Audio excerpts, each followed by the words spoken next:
अब समझ में आया, थोड़ा उल्टे चल गए।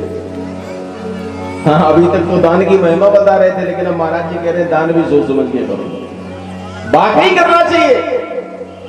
मैं ये नहीं कह रहा हूं दान न करो, दान करो, लेकिन पात्र देखो। अब यहाँ श्रीमद् भागवत कथा हो रही है, यहाँ दान करो ना।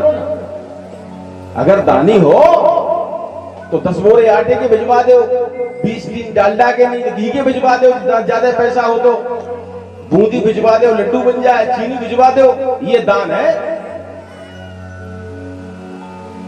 यहाँ तो खुला चिट्ठा है, क्योंकि यहाँ भंडारे में जो भोजन बनेगा वो बेचा नहीं जाएगा, सिर्फ लोगों को और आत्मा में परमात्मा का निवास होता है। प्यारे, जब भोजन पेट में जाता है और आत्मा को तसल्ली मिलती है तो फिर वो सीधा लिंक परमात्मा से जुड़ जाता है। जब भोजन करके पेट भर जाता है, आनंद आता है, तो कहते हैं कि हे ईश्वर तेरी बड़ी कृपा है कि नहीं है? तो यहां दान करो, ये दान करने की जगह है, मौका है। आप तलाशते होंगे कि मौका मिले तब दान करें, ये तो खुला दरबार है, करो ना दान। हम ये नहीं कहते हमें दो, हमको नहीं देना, हमने तो अपना तयशुदा ले लिया। हाँ, अब यहाँ भंडारा जो होने वाला है उसमें जो भी भक्त दान करना चाहते हैं तो यहाँ दान करें।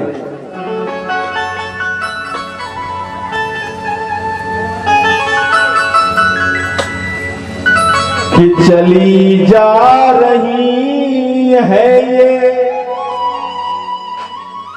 अनमोल सांसें,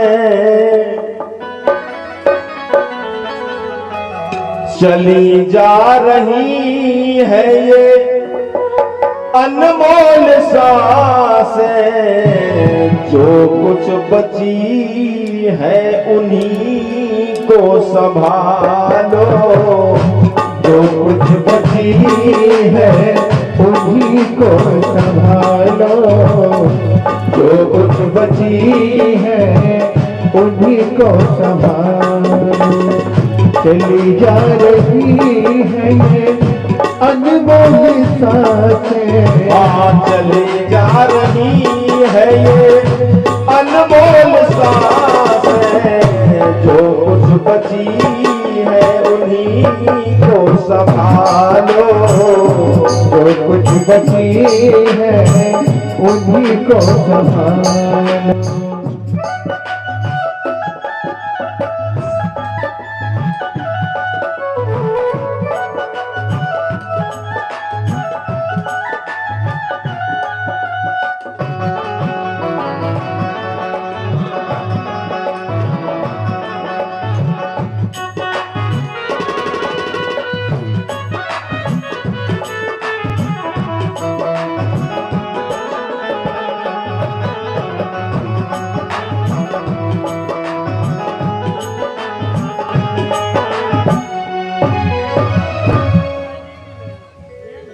चली जा रही है ये अनमोल सांसें, जो कुछ बची है उन्हीं को संभालो।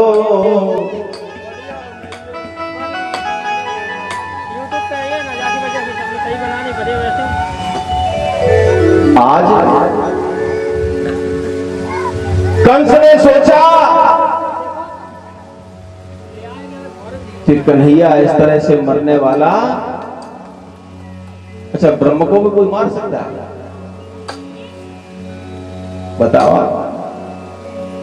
हाँ, सूरज की ओर मुंह करके सूर्य भगवान का थूको, मुंह पे गिरेगा, गिरेगा कि नहीं गिरेगा? वो परमात्मा से लड़ गया, हाँ परमात्मा से भिड़ गया और मारने की सोच रहा है। ये देखो आप,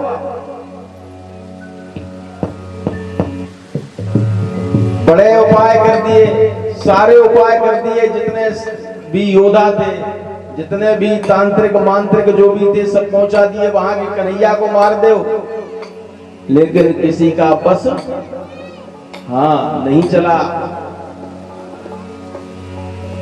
मूकं करोति वाचालं पंगुं लंघयते गिरिं यत् कृपातमहं वन्दे परमानंद माधवम। मूकं करोति वाचालं, जो मूक है, बोल नहीं सकता, उसको प्रखर वक्ता बना देता है। पंगुम लंघयते गिरिम, जिसके पांव नहीं है उससे पर्वत लंघ जाते हैं। यत् कृपा तमहं वन्दे परमानंद माधवम, जिस पर उसकी कृपा हो जाती है, जिस पर उसकी कृपा हो जाती है। और जिनको वो छोड़ देते हैं, जिनको वो छोड़ देते हैं, उनका कहीं किनारा नहीं लगता। विचार किया, करूं तो करूं क्या, कैसे मरे वो कृष्ण। अक्रूर जी को बुलाया और अक्रूर जी को बुला करके कहा, नारद जी ने सारी बात बताई कि यदि दुश्मन को अपने घर बुला लिया जाए तो मारने में आसानी, हाँ मारने में आसानी होती है। ये नारद जी भी बड़े विचित्र हैं, बड़े विचित्र जीव हैं साहब। आज सारा भाव समझा दिया कि अक्रूर जी को बुलाओ, अक्रूर जी को भेज दो, क्योंकि जो क्रूर न हो वही ला सकता है। भगवान के पास कौन जा सकता है? अक्रूर ही तो जा सकता है। क्रूर कहां से जाएगा? क्योंकि भगवान तो पहले कह चुके हैं कि निर्मल मन जन सो मोहि पावा, और मोहि कपट छल छिद्रन भावा। तो पापी कामी क्रोधी व्यक्ति जा कैसे सकता है? अक्रूर होगा वही तो जाएगा। अक्रूर जी गए, जा करके नंद बाबा से कहा कि कंस ने धनुष यज्ञ रखा है और आप सब लोगों को सादर आमंत्रित किया है।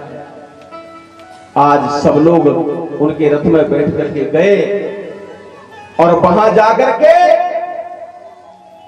भगवान कन्हैया को तो सब कुछ करना ही था। आज जाकर के पड़ाव डाल दिया। भगवान कन्हैया और बलराम बोले, बाबा तुम तो करो विश्राम, हाँ बैठ जाओ लगा। आप तो ये विश्राम करें और मुझे थोड़ा देख लेने दे नगर।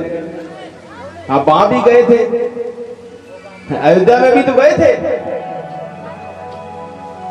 चाय देख आवो नगर, सुख निदान दो, सफल करो सबके नयन सुंदर बदन। तुम्हारा दर्शन भी तो जरूरी है, लोग कर ले, जरूरी है तुम्हारा जाना। कंपैरिजन किया जाए बहुत कुछ मिलता है। आज चले गए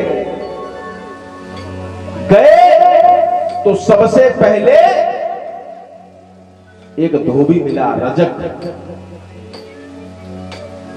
जो कपड़े ले जा रहा था। बड़े सुंदर सुंदर कपड़े थे। कन्हैया बोले, हम लोग तो ग्वाले ठहरे, हाँ जैसे कपड़े हैं वैसे पहने हैं, अब यहाँ मामा के आए हैं तो हम सोच रहे हैं बढ़िया कपड़े मिल जाए तो थोड़ा शांत रह जाएगी।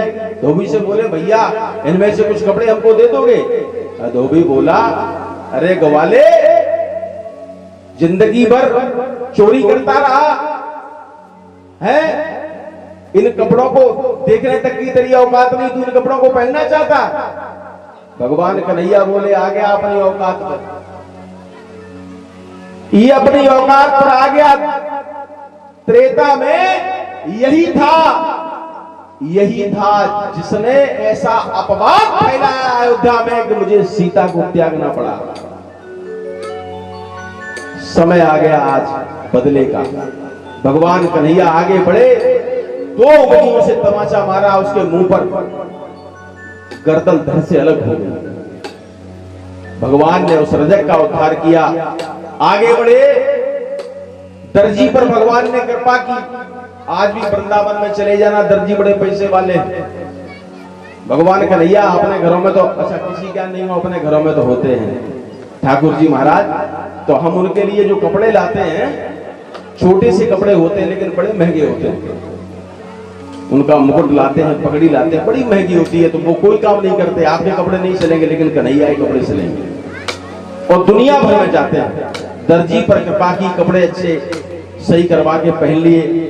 आगे जाकर के धनुष को तोड़ा, और धनुष तोड़ने के बाद भगवान कन्हैया और आगे बढ़ते गए। कंस ने कसल तोसल चाड़ू मुष्टिक सब पहलवानों को इकट्ठा कर दिया, कहा कन्हैया बचना नहीं चाहिए आज। भगवान कन्हैया ने उनसे भी मल्ल युद्ध किया, और कुबलिया पीर हाथी के दांत उखाड़ लिए। बोलिए गुरुदेव भगवान की जय।